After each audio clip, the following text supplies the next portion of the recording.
kindly opening the doors to your homes, to me, to enable me brief you about the issue of COVID-19, the steps being taken by government to eliminate it, and the measures being implemented to ease progressively and safely the restrictions put in place to defeat the virus. We in Ghana have certainly come a long way and have made significant progress in combating the disease. The angst, fear, and panic exhibited by many, especially when the first 2 cases were recorded on our shores, have been replaced in recent weeks by a growing sense of optimism and renewed hope that we are on our way to winning the battle against the pandemic. The improvement in the situation is all thanks to the effectiveness of the measures put in place by government, the cooperation and support of you, the Ghanaian people, and most certainly by the grace of Almighty God. Nevertheless, I appeal to each and every one of you to continue to tread on the path constructed by government and follow religiously all the social distancing, mask wearing, and enhanced hygiene protocols. They are and will remain our weapons in the struggle against the virus.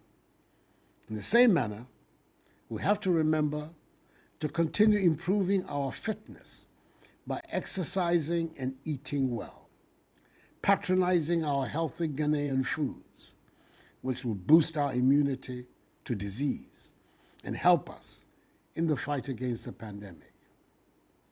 When I delivered update number 16, exactly 3 weeks ago, the number of recorded active cases, that is persons with the virus, stood at 1,847.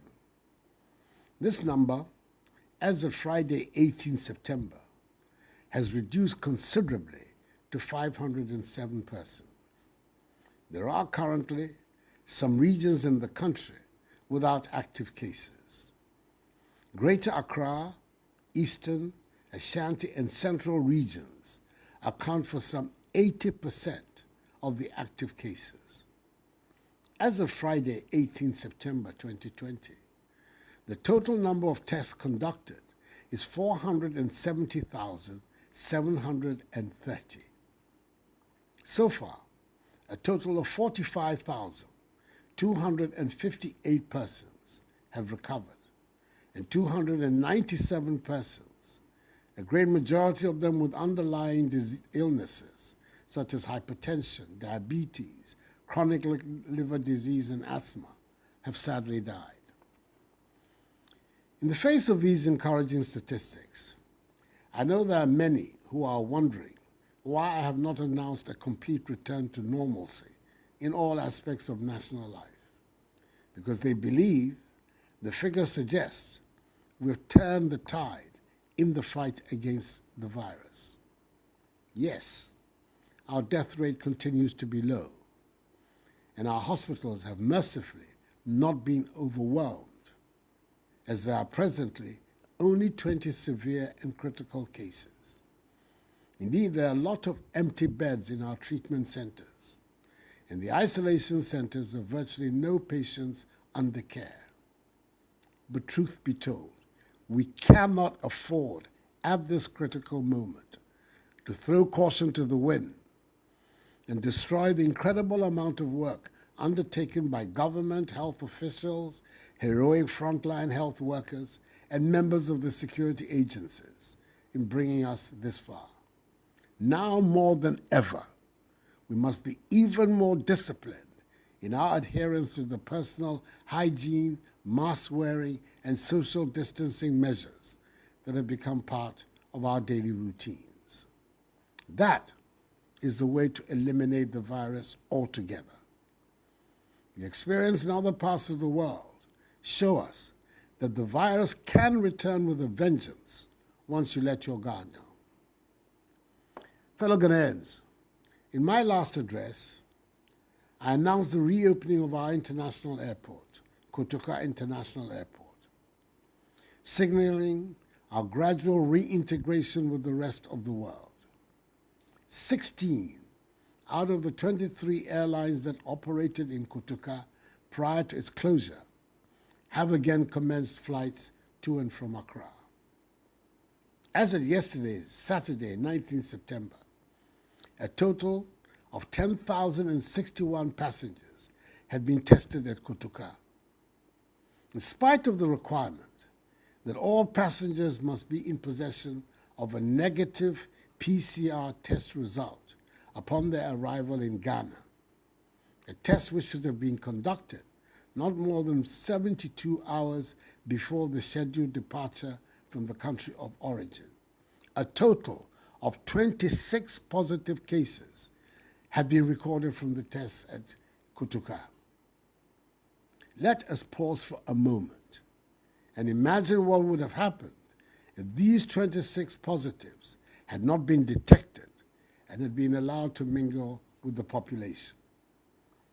Even though the cost of 150 United States dollars per passenger for the mandatory airport COVID tests has been criticized in certain quarters, the value of the test in its speed, accuracy, and savings for passengers who no longer have to bear the cost of the 14-day mandatory quarantine in hotels has been clearly established. It is worth noting that a lot of people who have experienced it firsthand, the service being offered at our international airport, have praised the country for the innovation and farsightedness on display at our airport. Let me assure you again that as President of the Republic, I will do everything in my power to protect you and stop the importation of the virus into our country or limit and contain its spread. This is my solemn commitment to you. Fellow Ghanaians, on Friday, 18 September, 561,674 JHS3 students completed the Basic Education Certificate Examination, BECE. SHS3 students also, on 5th September, wrote the last paper of the West Africa Senior Secondary Certificate Examination, WACSE.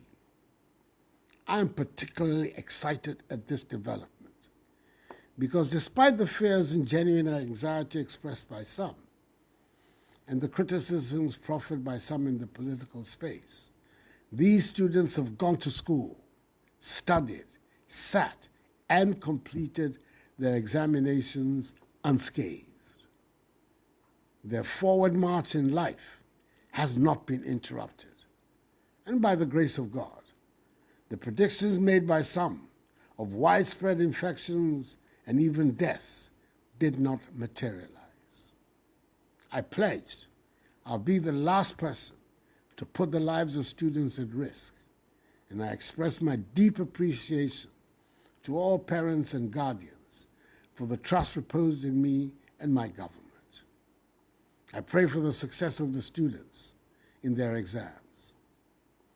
As has already been announced, relevant arrangements and logistical deployments are being made for the return to school of second-year, junior, and senior high school students. Continuing students in the University of Cape Coast, the University of Health and Allied Sciences, technical universities, and some other colleges have returned to school, and I've been reliably informed that adherence to protocols is high. Long may it continue. On Monday, 14 September, I extended by executive instrument the mandatory wearing of face masks by another 3 months. So until 14 December 2020, the wearing of masks remains mandatory, and the law enforcement agencies will be required to ensure this directive is respected by all. It has served us well in the fight against COVID-19. So I urge each and every one of us to wear our masks and do so correctly anytime we leave our homes. It is the new normal requirement of our daily existence until the virus disappears. Towards the progressive easing of restrictions, government has taken the decision to allow the resumption of training in all contact sports, taking into consideration the imminent participation of our national teams in international competitions. Indeed, some national teams have already been given the dispensation to begin training ahead of their international engagements. All sports people who are camped are to be tested regularly.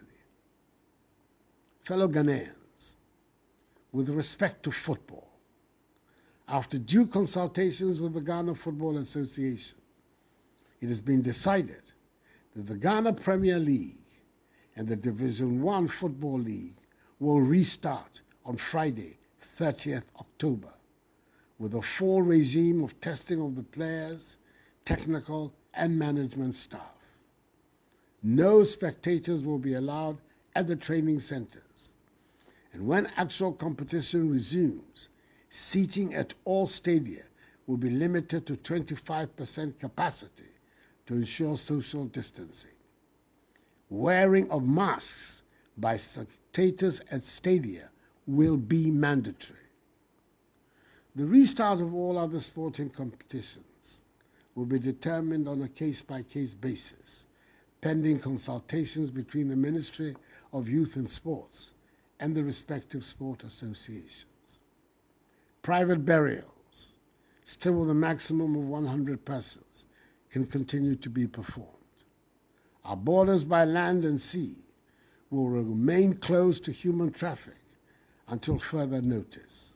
Beaches, pubs, cinemas, and nightclubs remain closed until further notice. All other institutions that have been cleared to function are to continue to do so in strict adherence to the COVID-19 protocols. Enuanom, Onyankopɔn adaroma, nneɛma ɛyɛ ba ɛwɔ yare no ho. Nanso, ɛda so wɔ hɔ, ɛnkɔɛ. Enti, yɛnkɔ so ndidi nhyehyɛeɛ aban ɛde ato hɔ no so. Titiri, ufifie a, hyɛ mask, kosi bere a wobɛbɛ fie. Ɛno na ɛbɛboa ama yɛntumi apam yare ɛfiri yɛn man mu. Anyamime, nyumodromo, ni bi yano jogba, ye hela befa. Shimon, washwe ko hela akra, nuwe wo. Wayano, nuwa ye hela agbejiani. To, ni amlamo kefoshi. Beni afe ni, waye hela ni nkunim. Titriye, ke washishia, wawo maske. Kashi beni wabab kuwose. Energy noni ba wawo ni washwe hela akra kejamanemi.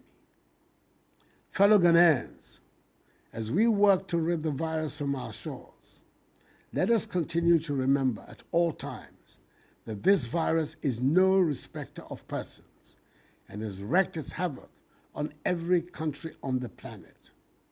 There are countries that are imposing lockdowns all over again. Others are imposing curfews, all in a bid to curb the onset of fresh infections and a second wave. Let us continue to look out for one another and remain each other's keeper.